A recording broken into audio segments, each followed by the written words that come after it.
Bonjour chers amis, notre émission en effet est consacrée aujourd'hui à Pic de la Mirandole, un génie. D'ailleurs Machiavel disait de lui qu'il était presque divin. C'est le feu d'artifice de la Renaissance italienne, 1463-1435. Et nous allons parler cet après-midi de son célébrissime discours sur la dignité de l'homme qui fera époque. Et nous commençons, si vous le voulez bien, par en lire un extrait. Ô Asclépius, c'est une grande merveille que l'être humain. Dieu, architecte suprême, avait construit avec ses lois la demeure du monde. Son œuvre achevée, l'architecte désirait qu'il y eût quelqu'un pour la comprendre, en admirer la grandeur. Quand tout fut terminé, il pensa en dernier lieu à créer l'homme. Tout était déjà rempli. Le parfait ouvrier décida qu'à celui qui ne pouvait rien recevoir en propre serait commun tout ce qui avait été donné de particulier à chaque être. Il prit donc l'homme et lui adressa la parole. Si nous t'avons donné, Adam, une place déterminée, ni un aspect qui te soit, ni une place déterminée, ni un aspect qui te soit propre, ni aucun don particulier, c'est afin que toi-même, tel un sculpteur et un créateur, tu les conquières, tes visages et tes dons, et les possèdes par toi-même. Si nous ne t'avons fait ni céleste, ni terrestre, ni mortel, ni immortel, c'est afin que, doté pour ainsi dire du pouvoir de te modeler et de te façonner, tu te donnes la forme que tu préfères. Tu pourras dégénérer en formes inférieures, en formes bestiales, tu pourras te régénérer en forme supérieure, en forme divine. Tu devras, de toute façon, entretenir et réparer la nature.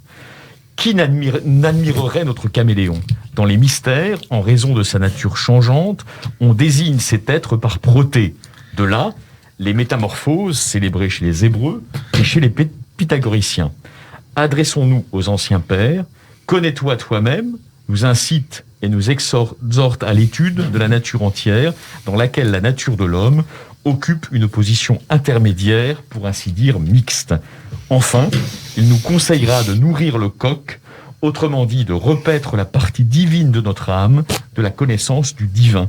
C'est au chant de ce coq que l'homme égaré revient à lui. Quel texte difficile en même temps. Mais d'abord, si vous le voulez bien, chers amis, quelques mots sur Pic de la Mirandole. Donc, Pic de la Mirandole, n'est-ce pas, de la dernière génération des humanistes du Quattrocento, un jeune, éternellement jeune, parce qu'il est mort tôt, à 32 ans, noble, apparenté à toutes les grandes familles d'Italie, extraordinairement beau, extraordinairement érudit. Il avait appris, au fond, les 3 langues de l'humanisme de la Renaissance, le latin cicéronien, le grec, l'hébreu, et il s'est même intéressé à l'araméen, au chaldéen. Et après ses études dans les villes du nord de l'Italie, il rejoint à Florence la célèbre Académie platonicienne, mais aussi, et c'est là sa particularité, il entreprend des études avec Élie del Medigo à Bravanel, c'est-à-dire de grands savants juifs, plus un juif converti, Flavius Mithridate, et c'est là qu'il s'intéresse à la Kabbale, donc aux sagesses anciennes, la Prisca Sapientia, comme on dit. Et à partir de là, évidemment, il essaie de tirer les fondements d'une nouvelle philosophie, une philosophia nova, qui réconcilie les 3 religions monothéistes, mais aussi, au fond, les grandes gloires de la philosophie antique, en particulier Aristote et Platon. Alors, si on reprend le texte, si vous le voulez bien, Alexis, eh bien, 3 thèmes majeurs y apparaissent, n'est-ce pas ? Les conditions de la création de l'homme. D'où vient-il ? Quelle est sa nature ? L'homme est créé par Dieu, dit-il, comme l'ensemble du cosmos. Mais sa particularité, conformément au texte biblique d'ailleurs, c'est qu'il a été créé en dernier. Et que par conséquent, eh bien, il réunit, je cite là le texte, c'est pas ce que nous avons cité, des semences de toutes sortes et de toute espèce de vie. Et donc, il est une récapitulation de tous les vivants. C'est pourquoi, dira-t-il, eh bien, il est un proté, il est un caméléon, bref, il a une plasticité. De cette plasticité, eh bien, de cette indétermination, vient sa liberté. Il peut s'abaisser à l'état végétal, mais s'élever jusqu'au fond, un état quasiment divin. Et voilà, au fond, la merveille de l'homme. troisième et dernier thème fondamental, quel est son rôle? Eh bien, premier rôle, d'admirer la création et de la connaître, n'est-ce pas?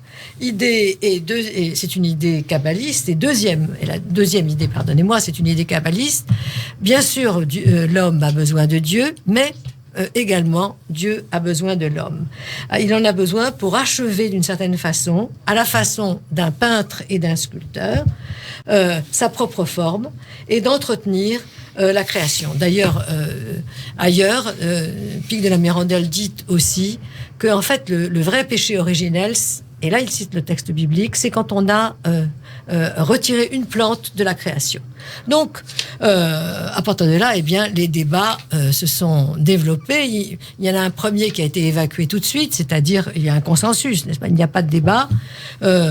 C'est évidemment une réhabilitation de l'homme, grandeur de l'homme, merveille de l'homme, qui se substitue à l'idée augustinienne de la misère de l'homme. Mais en revanche, les discussions commencent au fond, sur la part, n'est-ce pas, des éléments de sagesse ancienne, la part de la Kabbale et le sens qu'on doit donner, évidemment, à cette nouvelle dignité de l'homme. Alors, je vais me tourner vers Alexandre Adler, c'est la première question que je voudrais poser.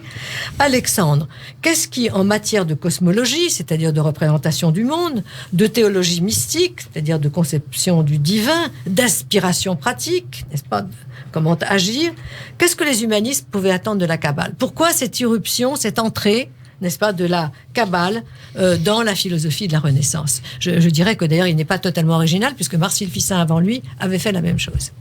Alexandre. Bien, c'est un sujet qui est à la fois très facile et très complexe. Très facile parce qu'on voit très bien que l'importation de la Kabbale en Italie et dans l'ensemble du monde occidental est un résultat de l'expulsion des Juifs d'Espagne qui, d'une certaine manière, a créé un courant intellectuel exceptionnel. C'était l'Espagne, le cœur du monde juif, et jusqu'à Spinoza en Hollande, en passant par tous ces savants kabbalistes qui sont venus, d'une certaine manière, irriguer un monde ashkénaze qui connaissait peu, finalement, la spéculation juive dans ses aspects les plus sublimes.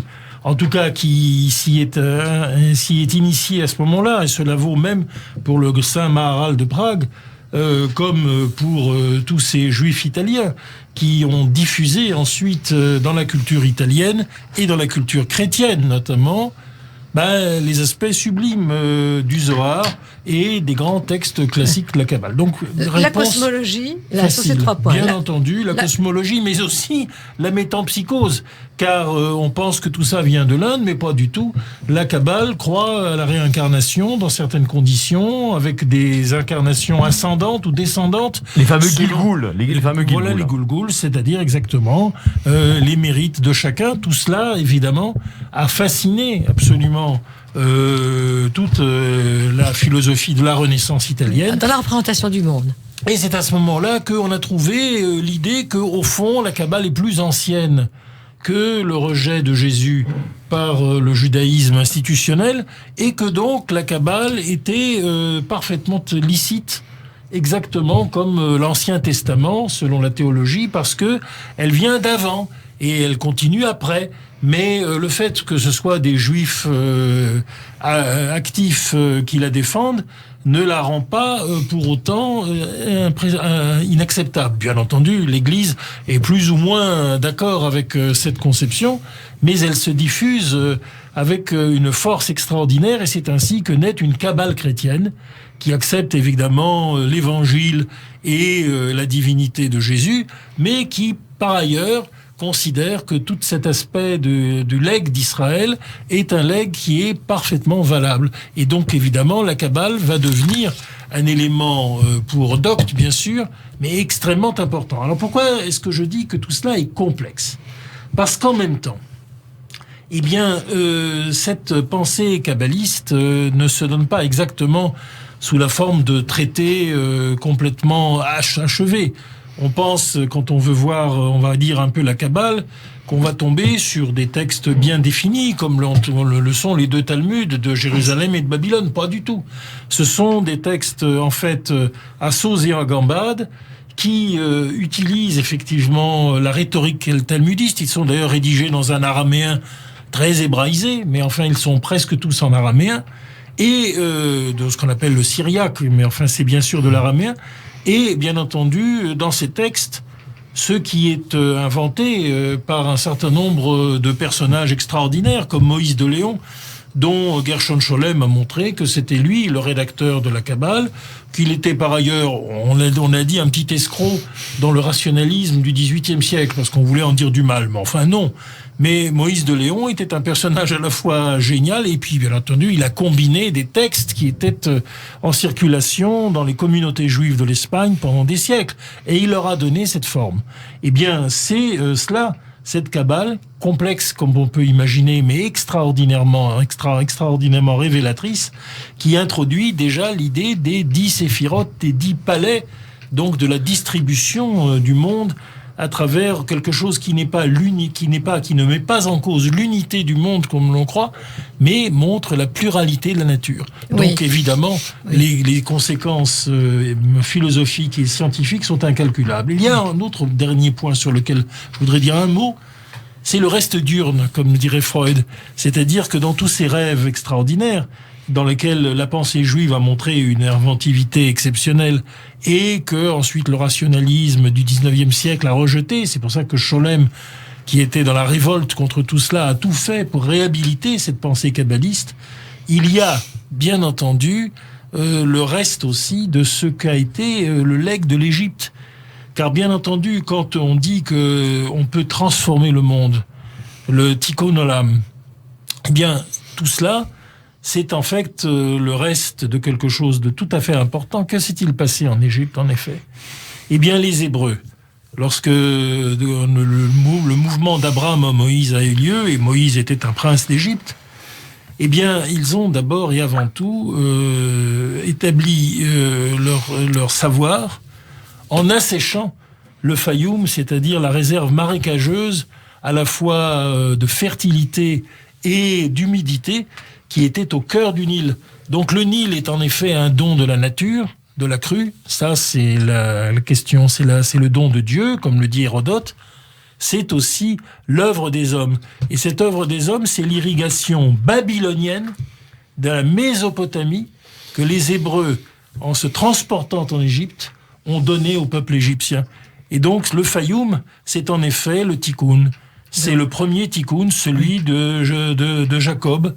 Les enfants de Jacob, les Bnei Yaakov, ce sont les Bnei Israël. Oui. Et c'est eux qui ont fait ensuite leur fuite d'Égypte. Oui, merci Alexandre. Ça, c'est un peu la Kabbale d'Alexandre, parce que les humanistes de la Renaissance se sont plutôt intéressés, me semble-t-il, n'est-ce pas, en cosmologie, à l'idée d'un Dieu, d'un monde en mouvement d'abord, d'un monde infini, d'un monde mathématisable, et ensuite en mystique, à travers la mystique évidemment du char et du palais, à l'idée de la communion avec Dieu et de la possibilité, en ce qui concerne la pratique, eh bien, au fond, en gravissant l'échelle de Jacob, d'arriver jusqu'à Dieu. Sauf qu'on peut le dire en contrepoint, l'idée de l'inachèvement du monde appelle naturellement sa réparation. Parfaitement. Alors justement, merci Alexis, c'est la question que je voudrais poser à François Guéry, puisque Pic de la Mirandole, assigne à l'homme une place dans la nature qui n'est pas celle d'un exilé, n'est-ce pas, ou d'un dominateur. L'homme ne devient pas pour lui maître et possesseur de la nature, comme le dira Descartes. Il n'est pas incité à prendre la place de Dieu, comme l'imagineront un certain nombre de philosophes plus tard, n'est-ce pas, les philosophes du Dieu est mort. Non, il est plutôt assimilé à un plasticien, n'est-ce pas, Plastès, à un écrivain, un ficteur, un créateur, bref, un artiste, qui ne crée pas, mais qui recrée le monde en l'embellissant. Il n'est pas d'ailleurs non plus conduit à l'athéisme, au Dieu est mort de Hegel et Nietzsche. Alors pouvez-vous nous expliquer, cher François, au fond, ce qui sépare Pic de la Mirandole de toutes, si vous voulez, les errements du transhumanisme aujourd'hui. Oui. Du moins, ce que vous en pensez. François, on vous écoute. Oui, je pense qu'il y a deux lectures complètement antithétiques de ce texte, selon qu'on se concentre sur des formules. Par exemple, tu devras entretenir et réparer la nature, mais surtout l'aspect, les dons que toi-même aurais souhaité que tu les aies et les possèdes, enfin le sculpteur. Si on part simplement sur cette idée-là, à mon avis, on tombe dans ce transhumanisme, mais pire encore.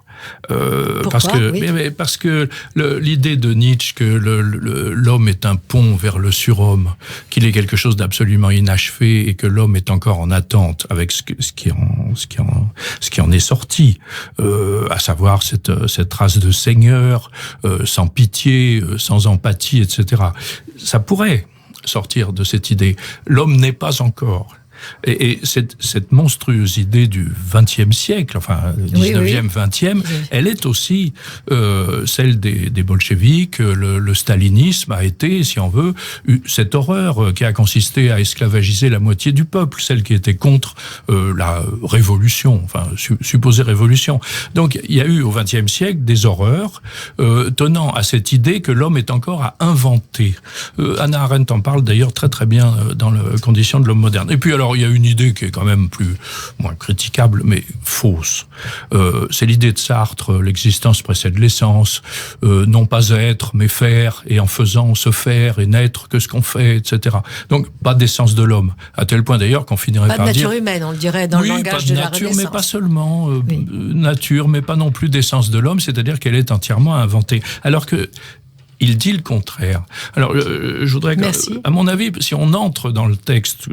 par le bon bout, c'est l'histoire du coq et de Socrate. Oui. Alors, le Phédon de Platon, qui raconte donc la mort de Socrate, se termine par « N'oublions pas que nous devons un coq à Esculape ». Esculape, pas Asclépios. C'est la traduction. Hein. C'est Esculape, voilà, c'est-à-dire qui représente dans la mythologie grecque le médecin. Le médecin. C'est aussi un dieu de la médecine. Un dieu de la médecine. Et alors, comme donc il a apporté la ciguë qui tue Socrate, c'est assez curieux que Socrate dise qu'il doit quelque chose à Esculape. Qu'est-ce qu'il lui doit ? Eh bien, justement, il lui doit de s'échapper de la prison du corps et de rejoindre, si je puis dire, son lieu naturel, c'est-à-dire le divin, le ciel des idées, etc. Alors, c'est le fond du texte qu'on a là. Et par ailleurs, la formule initiale, j'ai regardé, ça m'intéresse, « O Asclepius » ou « Asclepios », c'est une grande merveille que l'être humain. C'est une citation, que je trouvais le reste, si on veut. Donc, Marcille Ficin a traduit Hermès Trismégiste, et c'est en réalité, ce texte-là, qui est le fond théorique, si je puis dire, de ce qu'explique donc le Gianni Pico. Alors, l'idée est la suivante. Nous appartenons au ciel divin, mais aussi à cette nature terrestre. Et donc, ce rôle de truchement ou d'intermédiaire, il se traduit en fin de compte... Le milieu. Et ça tient beaucoup à l'idée que l'architecte est parfait. L'architecte de l'univers est parfait. Donc, il a bien fait le monde. C'est pourquoi il n'y a pas à le refaire. Oui, et surtout pas, en tout cas, à le détruire, mais le contraire. Ce que dit Aristote est d'ailleurs très simple au sujet du jardinage, si je puis dire.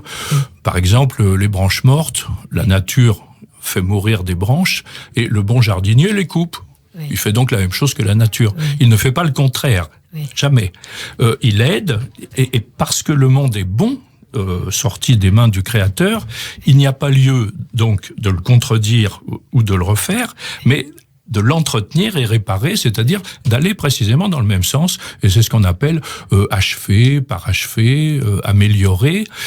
Donc, il serait absurde de dire que c'est à l'homme d'inventer le monde, parce que précisément, il a au contraire à gérer un monde qui est bien comme il est. Bravo François.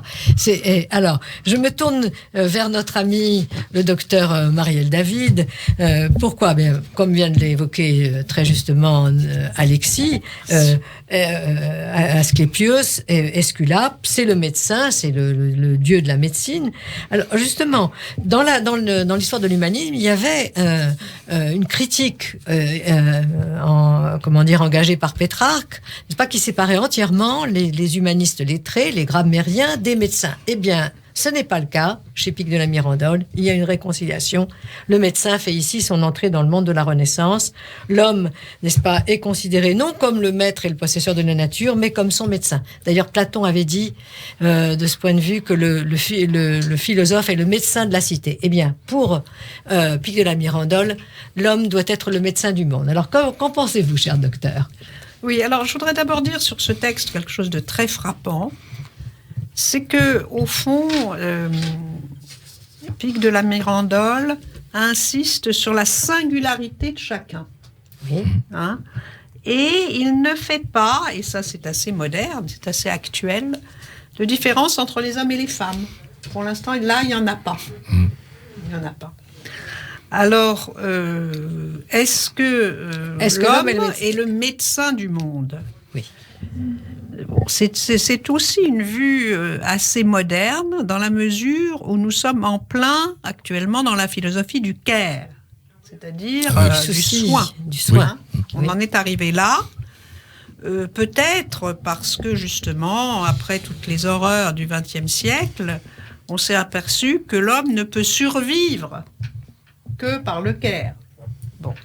Maintenant, je crois que considérer que l'homme est un médecin, c'est quand même une façon...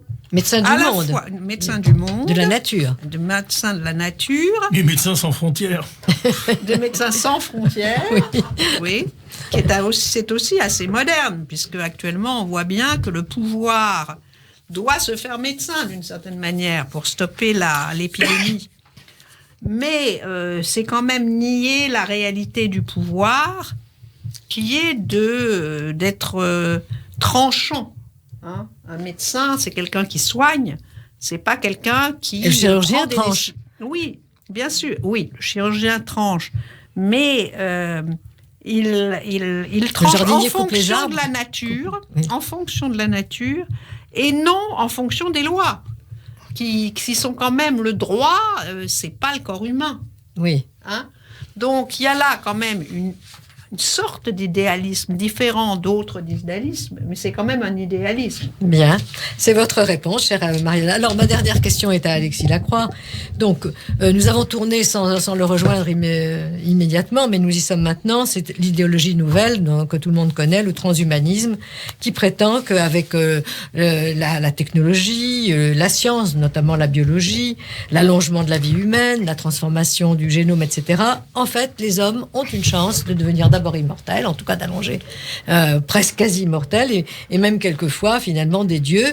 Et certains prétendent que cette idée vient, n'est-ce pas, de la Renaissance, vient de ce discours sur la dignité humaine, vient de Pic de la Mirandole. Eh ben, ils ont tort. Qu'en pensez-vous, cher ils ont tort. Ça sera notre conclusion. Après les très beaux développements auxquels vous êtes livrés chacun, ils ont tort. Rien à voir. Évidemment, cette idée que nous avons martelée de l'homme Meshoutaf, de Hachem, Metouchoutaf de la création, qu'il a parfait, qu'il aide à s'améliorer, est une idée anti-subjectiviste. C'est une idée qui va totalement à l'encontre de l'idée d'un homme qui se sculpterait lui-même comme un dieu, qui serait dans une position d'extranéation par rapport à la nature, et qui serait dans une maîtrise totale de sa destinée.